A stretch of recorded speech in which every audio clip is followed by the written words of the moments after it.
Mga OFW, may digmaan na doon sa Middle East, sa kanilang kinalalagyan, mas gusto pa rin nila doon sa may digmaan kaysa dito.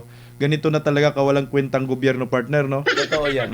Pero ang ibang bansa, partner, gustong-gustong umuwi sa mga bansa nila eh. Ang ibang mga kaibang lahi pala na naroon sa Middle East. Oo, marami. Gustong-gusto na bumalik sa bansa nila. Kaya nga, nagpapadala ng mga aeroplano, chartered plane. Kasi alam nila na meron silang kinabukasan sa bansa nila eh. Bakit sa Pilipinas, sinabi mo walang Hindi ko kinabukasan? naman sinasabing walang kinabukasan, pero ang gobyerno maaari ang iniiwasan nila. Correct, no? Oo. Parang nai-stress sila. Di gobyerno, administrasyon pala. Pero talagang pag sinabi partner kinabukasan, talagang wala, no? Oo. Pag tiningnan mo, wala talaga. Wala naman talaga. Oo. Kasi tingnan mo yung ekonomiya, bagsak na bagsak. Simple na lang, gasolina na lang. Iyan, partner, 100 ang bawat litro na ngayon. Meron siyang ginawa na maganda. Kurodo. Ano mang ginawa niya maganda? Yun na nga, meron pa siyang ginawang maganda. Wala po. Wala nga eh. Di ba? Yun ang yan ang isa sa mga iniiwasan ng mga OFW natin. Uwi kami Pilipinas, lalo kami mahihirapan lang. Correct. Dito na lang kami, makipagsapalaran.